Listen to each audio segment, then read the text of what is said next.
देखिए बच्चों, high school की क्लास में सन 2019 का अनुसार पढ़ा रहे थे हम। पिछली क्लास में इसका दूसरा नंबर पूरा हल किया गया था। तीसरे नंबर सवाल देखते हैं। कह रहा है सभी खंड कीजिए। तीसरे का नंबर सवाल है।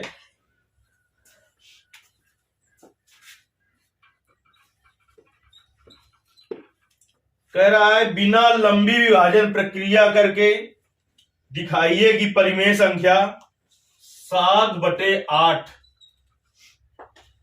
शांत दशमलव है या अशांत दशमलव।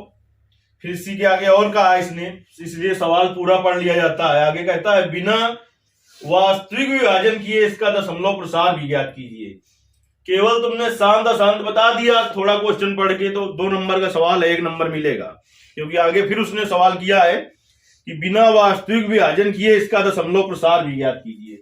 देखिए शांत दशमलव संख्या है कि अशांत दशमलव संख्या, ये जानने के लिए हमने कहा था पहले, अगर भिन्न कट रही है तो उसे काट दो। कटेगी क्या?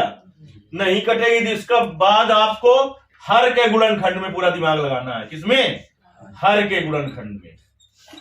हर के गुणनखंड, अगर हर का गुणनखंड 2 की पावर m इंटू 5 की पावर n के रूप का है तो क्या होगी? शांत दशमलव संख्या होगी, नहीं तो अशांत दशमलव संख्या होगी। यानी हर के गुणनखंड में 2 आए केवल, या केवल 5 आए, या 2 5 दोनों आए, इसके अलावा कुछ ना आए। इसके अलावा अगर आएगी तो कैसी संख्या होगी? वो अशांत। केवल 2 आए तब क्यों हो जाती है? मान लो 2 की घाते 2 है तो उसको 5 की घाते 0 भी तो लिख सकते हैं। तो इसके रूप का होगा कि नहीं हो गया? केवल 5 आए, जैसे 5 की घाते 3 हो तो उसे 2 की घाते 0 भी तो लिख सकते हैं। तो चाहे केवल गुणनखंड में क्या है 2, या केवल 5, या 2 5 दोनों होते हैं इस रूप में। लेकिन इस रूप में तो उसे बना सकते हैं ना, गुणते 1 लिख सकते हैं और जो नहीं है उसकी पावर 0 लिख दो। जैसे 5 ना हो उसमें तो 5 की पावर 0 लिख दो, अगर 2 ना हो तो 2 की पावर 0 लिख दो। देखिए ये हर का गुणनखंड करिए बेटा। हर का गुणनखंड होगा 2 गुणते 2 गुणते 2, तो यानी 2 की घाते 3, 2 की घाते 3 है और 5 की घाते नहीं है तो क्या लिख दोगे? 5 की घाते 0, यही लिख दोगे। चूंकि हर का गुणनखंड 2 की पावर m इंटू 5 की पावर n के रूप का है, जहां m बराबर 3 और n बराबर 0 है। देखिए m बराबर 3 और n बराबर 0 है, तो ये कैसी शांत दशमलव संख्या को व्यक्त कर रहा है। नहीं समझ पाए अभी? हर के गुणनखंड में क्या हो 2 की पावर m गुणते 5 की पावर n के रूप का हो तो कैसी संख्या को व्यक्त करता है? शांत दशमलव संख्या को व्यक्त करता है। शांत दशमलव संख्या को व्यक्त करता है। और अगर केवल 2 हो या केवल 5 हो तब भी वो, क्योंकि गुणते जो न लिखा हो उसकी पावर 0 लिख देते हैं। बात आई कि बिना भाग दिए लंबी विभाजन प्रक्रिया किए बिना बताना है इसका दशमलव में प्रसार। तो 17/8, जिसको अभी अभी हमने लिखा 17/2 की घाते 3, तो इसमें लिख दो 5 की घाते 3/5 की घाते 3। अगर बिना भाग दिए बताना है जितनी यहां पर, जैसे 5 की घाते होता 3 तो गुणा फिर क्या करते हैं ऊपर नीचे 2 की घाते 3 का। तो देखिए क्योंकि यहां 10 बना लेते हैं और जानते हो आप 10 के अगर बटे में 10 हो या उसका गुणा जो 100, 1000, 10,000, 1 लाख, 10 लाख, तो भाग देना बड़ा आसान होता है। नहीं होता है क्या? फिर भाग देना पड़ेगा क्या आपको? 17 गुणते 5 का क्यूब 125 बटे, इसको लिख देंगे 2 गुणते 5 का होल क्यूब। ऐसे नहीं लिखोगे कि 2 का क्यूब 8 गुणते 5 का क्यूब 25, तो फिर फायदा क्या है? फिर गुणा करोगे घंटों। अब 17 का गुणा इसमें करो, 17 का गुणा 5 में करो, कितना होगा? 5 हासिल 8, 17 दूनी 34 और 8 2 हासिल 4, 17 एकन्नम 17 4 21 बटे 5 दूनी 10 की घाते 3, तो यानी 2125 बटे 10 की घाते 3 का मतलब 1000। एक के बाद क्या जीरो है, 3 अंक बाद दशमलव लग जाएगा, अभी यहां पर लगा हुआ है तो 3 अंक और खिसकेगा, 1 2 3 तो कितना आ जाएगा 2.125। आपने भाग देकर निकाला फिर भी नंबर नहीं मिलेगा। प्रश्न को समझिए, प्रश्न क्या कह रहा है तुमसे। दूसरा सवाल देखिए, तीसरे का ख नंबर। पूरी किताब आपको अच्छी से आती हो फिर भी आप 70 में 70 नंबर तब तक नहीं ला पाएंगे जब तक कम से कम 1 साल के यानी 7 सेट आप अच्छे से ना हल करेंगे। इससे कितना टाइम लगता है उसका भी पता चलता है, और दूसरी चीज ये जरूरी नहीं होता कि सब सवाल किताब के ही आए, किस तरीके के सवाल आ सकते हैं वो भी पता चलता है। चलिए तीसरे का खा देखते हैं हम। तीसरे के खा में कह रहा है कि बहुपद f(x) बराबर दिया है 3x square minus x cube minus 3x plus 5 को बहुपद gx बराबर x minus 1 minus x square से भाग दीजिए और विभाजन एल्गोरिथ्म को सत्यापित कीजिए। 2 प्रश्न है, केवल फिर से समझिए, इसमें 2 प्रश्न है। केवल आपने भाग देके छोड़ दिया तो क्या होगा, है 2 नंबर का है तो 1 नंबर मिलेगा। विभाजन एल्गोरिथ्म सिद्ध करना है, बताओ विभाजन एल्गोरिथ्म क्या होता है, कौन बताएगा, उठाओ। यानी भाज्य बराबर जो आप पढ़ते चले आए हैं प्राइमरी से वही है कि भाज्य बराबर सूत्र लगाओ, भाजक गुणते भागफल धन शेष फल, वो f(x) के बराबर आ जाएगा तो विभाजन एल्गोरिथ्म सिद्ध हो जाएगी।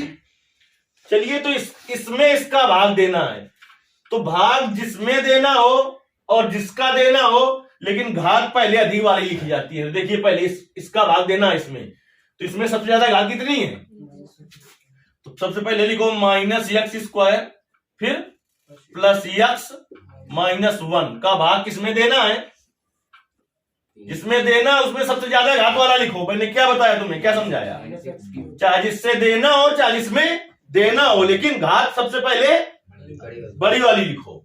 माइनस x क्यूब फिर प्लस 3x स्क्वायर फिर माइनस का 3x प्लस 5। अब माइनस x स्क्वायर का भाग माइनस x क्यूब में देना है, देना पूरे का है, लेकिन पहले पद का भाग बड़े वाले में दो, बड़े वाले का बड़े वाले में। तो देखिए अलग देख लो ना, तुम्हारे समझ में आए। तो माइनस x क्यूब में भाग देना है माइनस x स्क्वायर, तो माइनस माइनस क्या हो जाएगा, प्लस इससे कट जाएगा, कितनी बार जाएगा, x बार, कितनी बार जाएगा, जितनी बार जाए उसका गुणा इन तीनों में करना है, तो इसका गुणा इसमें करो, प्लस माइनस का गुणा minus x square into x cube plus x into x square और माइनस 1 गुणते x माइनस x। भाग देने के बाद ये नियम होता है कि घटा दिया जाता है। घटाने का नियम ये होता है कि यदि चिन्ह प्लस है तो माइनस हो जाएगा और माइनस है तो प्लस हो जाएगा। तो यहां पर माइनस है, क्या हो जाएगा, प्लस, यहां पर माइनस, यहां पर प्लस। चलिए इससे ये कट गया। 3x square plus x square क्या हो गया बेटा, 4x स्क्वायर माइनस का 3x प्लस का x माइनस है, अच्छा 3x स्क्वायर माइनस का x स्क्वायर क्या बचेगा, प्लस का 2x स्क्वायर माइनस का 3x और प्लस का x माइनस का 2x, 5 जैसे का तैसा है वैसे लिख दिया। अब देखिए माइनस x स्क्वायर का भाग देना है आपको प्लस के 2x स्क्वायर में, तो 2x स्क्वायर में भाग देना है ना किसका, माइनस के x स्क्वायर, तो इससे कट जाएगा, माइनस 2 बार जाएगा, कितनी बार जाएगा, माइनस 2 बार। तो यहां पर लिख दो माइनस 2। अब इसका इसमें गुणा करो तो क्या आएगा, माइनस 2 का गुणा तो minus minus plus 2x square और माइनस 2x और माइनस माइनस प्लस 2। अब इसके बाद हमने बताया था क्या किया जाता है, घटा दिया जाता है, तो माइनस प्लस माइनस, इससे ये कट गया, इससे ये कट गया, 5 माइनस 2 3। तो भाजक कितना है, भाजक ये है जिससे भाग देते हैं वो क्या होता है, भाजक। जितनी बार जाता है वो क्या होता है, भागफल। ये तो पता है कि तुम्हें शेष है, नहीं पता है। अब देखिए उसने कहा था भाग दीजिए, उतना सवाल तो हो गया था। ये किस लिए लिखा है? ये लिखा है विभाजन एल्गोरिथ्म प्रमेय सिद्ध करने के लिए। विभाजन एल्गोरिथम प्रमेय सिद्ध करना हो तो सीधे सूत्र लगाओ, भाज्य बराबर भाजक गुणते क्या भागफल प्लस का शेषफल। इसको हल करने पर अगर किसके बराबर आ जाए तो विभाजन एल्गोरिथम सिद्ध हो जाएगी। आए भाज्य के बराबर आ जाए, जिस भाज्य तो ही तो है, जिसमें भाग दिया उसे क्या कहते हैं? भाज्य कहते हैं। शेष फल के बराबर आ जाए, नहीं ये करे तो शेष फल 0 आ जाता। भाजक कितना है? भाजक ये देखो लिखा नहीं है क्या? Minus x square plus x minus 1 गुणते भागफल कितना है? एक्स माइनस 2 प्लस शेष कितना है? 3। एक्स का गुणा करिए इसमें, माइनस का एक्स क्यूब, फिर प्लस का x square minus x minus 2 का गुणा करो इसमें, माइनस का 2x स्क्वायर, नहीं माइनस माइनस का गुणा प्लस का 2x स्क्वायर, माइनस 2 का गुणा इसमें करो, माइनस 2x और माइनस माइनस का गुणा प्लस 2 और प्लस का 3। तो सबसे ज्यादा घात वाला कितना है? माइनस का एक्स क्यूब स्क्वायर वाला देख लो कितने हैं, कितना हो जाएगा? प्लस का 3x स्क्वायर। एक्स वाला देख लो, माइनस का एक्स और माइनस का कितना हो जाएगा? माइनस का 3x प्लस का 2 और प्लस का 3 कितना हो गया? प्लस का 5। यानी क्या था? एफ एक्स यही तो था, यानी भाज्य यही तो था। तो अतः विभाजन एल्गोरिथम क्या हो गई? सिद्ध हो गई, उसी के बराबर आ गया। ये हो गया आपका दूसरा सवाल। तीसरे का ख नंबर। अब तीसरे का ग नंबर देखते हैं। देखिए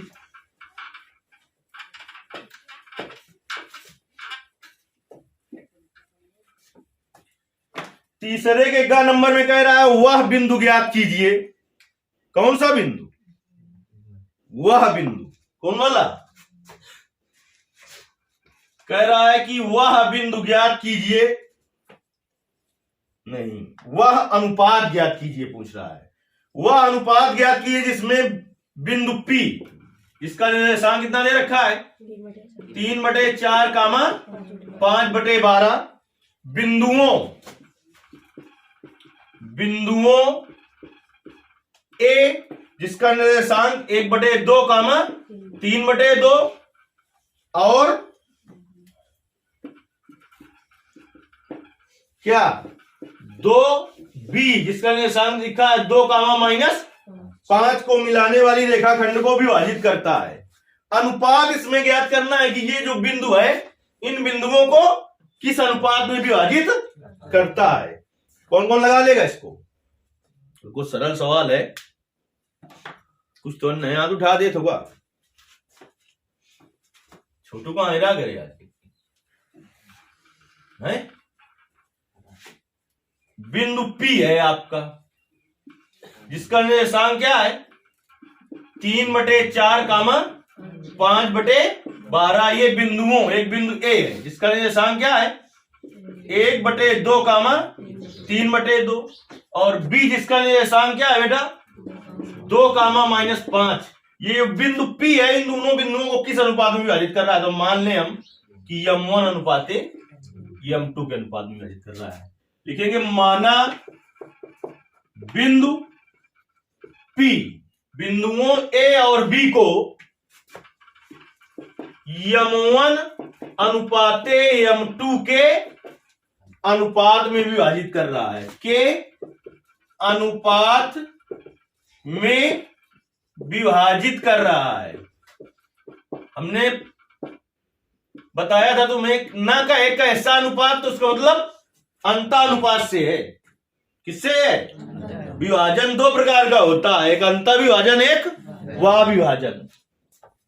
तो देखिए ये आपका x1 y1 हो जाएगा बिंदु और ये x2 y2 हो जाएगा। अब देखिए x का जो मान होता है x, देखिए अंता विभाजन का सूत्र क्या होता है? m1 x2 plus m2 x1 बटे m1 प्लस m2, अभी शनिवार को सूत्र लिखाया था ये, कामा m1 y2 plus m2 y1 बटे m1 प्लस m2। ये भुज है, ये कोटि है, यानी x कामा y बराबर ऐसा होता है, x कामा y। तो बिंदु P का निर्देशांक लिख दो यहां पर, कितना है 3/4 कामा 5/12 बराबर, आप देखिए m1 का मान निकालना ही है, गुणते x2 का मान, देखो ये x1 y1 और x2 y2, 2 प्लस m2 का मान निकालना ही है, गुणते x1 का मान 1/2 बटे m1 plus m2, m1 plus m2 कामा m1 का मान ज्ञात करना है, m1 y2 -5 प्लस m2 ज्ञात करना है, गुणते y1 3/2 बटे m1 प्लस m2। अब भुज भुज के बराबर होगा कोटि कोटि के बराबर, तो 3/4 किसके बराबर हो जाएगा, इसको हल कर लो, 2m1 प्लस m2 बटे 2 बटे m1 प्लस m2, तो 3/4 बराबर 2, इसमें एलसीएम ले लो, इसके बटे कुछ नहीं है, तो 2 एलसीएम ले लोगे तो क्या आ जाएगा 4m1, बाउंस हो गया। अरे 1 का भाग 2 में दोगे 2 बार जाएगा, कितनी बार जाता है उसका गुणांश में करते, तो 2m1 इंटू m1 4m1, 2 का भाग 2 में 2 1 बार जाएगा, 1 गुणते m2 बटे m1 प्लस m2, इसके बटे कुछ नहीं है, तो क्या है 1 बार बाहर गुणा होगा अंदर अंदर का, यानी 2 का गुणा किसमें होगा आके, इसमें 1 का गुणा ऊपर होगा जाके, तो क्या आ जाएगा देखिए बेटा 3/4 बराबर 3/4 बराबर 4m1 प्लस m2 बटे 2 का गुणा इसमें होगा आगे, तो क्या हो जाएगा 2m1 प्लस 2m2, फिर यह गुणा करा दो, इसका गुणा इसमें होगा, इसका गुणा इसमें होगा, तो 3 दूनी 6m1 प्लस 6m2 बराबर 4 चौको 16m1 प्लस 4m2, तो इधर ले आओ 6m1 m1 एक तरफ लाओ, माइनस का 16m1 4m2 माइनस 6m2, तो क्या आ जाएगा -10m1 माइनस का 2m2, तो तुम जानते हो माइनस माइनस क्या हो जाएगा प्लस, काट दो 5 दूनी 10, तो 5m1 बराबर क्या आ गया m2, तो m1 बटे m2 बराबर क्या आ जाएगा, इसमें गुणा में कुछ नहीं है, तो क्या है 1 है, गुणा में की नहीं है, तो m1 बटे m2 बराबर क्या आ जाएगा, m1 बटे m2 बराबर 1/5, ये इधर गुणा में 1 हो जाएगा, भाग में तो m1 अनुपात m2 बराबर क्या आ जाएगा 1/5, ये आ गया अनुपात। अब तुमने सोचा इसको इसके बराबर करो, तो इसको इसके बराबर करोगे तब भी यही निकलेगा, तब भी यही निकलेगा, तो 1 से अनुपात निकल आता है। अगर तुम्हें लग रहा हो कि दूसरा निकलेगा तो हल करके देख लीजिए, m1 अनुपात m2 का मान क्या निकलेगा 1/5, यानी जो बिंदु ये P है 3/4 5/12, ये बिंदुओं नीचे लिखोगे, लास्ट में रिजल्ट लिखना बहुत जरूरी है, लिखोगे कि बिंदु P 3/4 5/12 बिंदुओं A 1/2 3/2 और B 2 -5 को 1/5 के अनुपात में विभाजित कर रहा है। ये आपका हो गया घ नंबर। अब देखिए घ नंबर देखते हैं।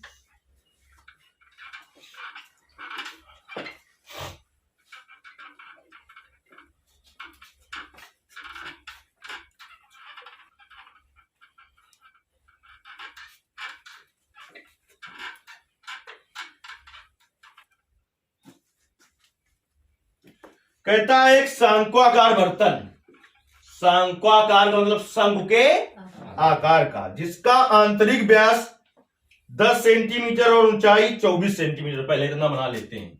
एक क्या है शंक्वाकार बर्तन है, शंक्वाकार का मतलब शंकु के आकार का, इस तरीके का एक बर्तन है,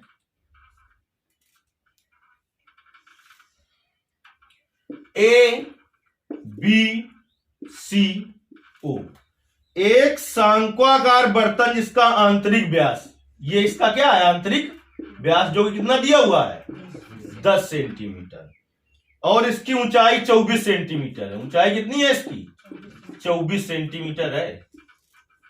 ठीक, इसमें क्या भरा हुआ है,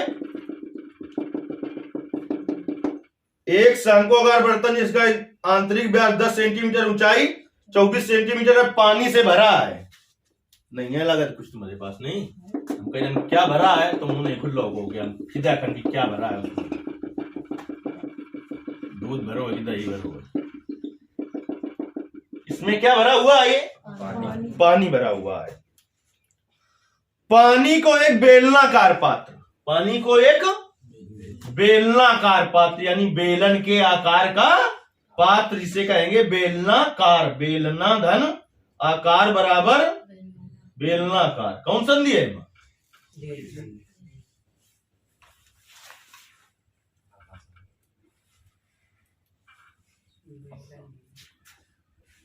देखिए पानी को एक बेलनाकार पात्र जिसका आंतरिक व्यास 20 सेंटीमीटर है, इसका पी क्यू आर एस लिख देते हैं। इसका आंतरिक व्यास कितना है 20 सेंटीमीटर, तो जानते हो इसकी त्रिज्या कितनी हो जाएगी 10 सेंटीमीटर। तो कह रहा है में डाला जाता है तो बेलनाकार पात्र में डाले गए पानी की ऊंचाई ज्ञात कीजिए। इसमें पानी किस ऊंचाई तक होगा वो तुमसे पूछ रहा है, तो हम मान लें कि बेलनाकार बर्तन में जो पानी होगा किस ऊंचाई तक होगा, यह ऊंचाई तक होगा। किस ऊंचाई तक होगा, यह ऊंचाई तक होगा। लो पकड़ो, सांक्वाकार नियम समझ गए होगे क्या किया गया है, इस पानी को उठाकर इसमें पलटा गया है, तो दोनों का आयतन नहीं परिवर्तित होगा, केवल आकार परिवर्तित हो जाएगा, यानी शंकु का आयतन बराबर बेलन का आयतन कर देंगे, अपना आंसर मिल जाएगा। बहुत बार तुम्हें समझा चुके हैं कि एक से दूसरे में अगर पलटा जाए कोई चीज, एक पात्र से दूसरे पात्र में, तो उन दोनों का आकार बदल जाएगा लेकिन आयतन में कोई परिवर्तन नहीं होगा। सांक्वाकार क्या दिया था, पात्र, सांक्वाकार पात्र का व्यास कितना है 10 सेंटीमीटर।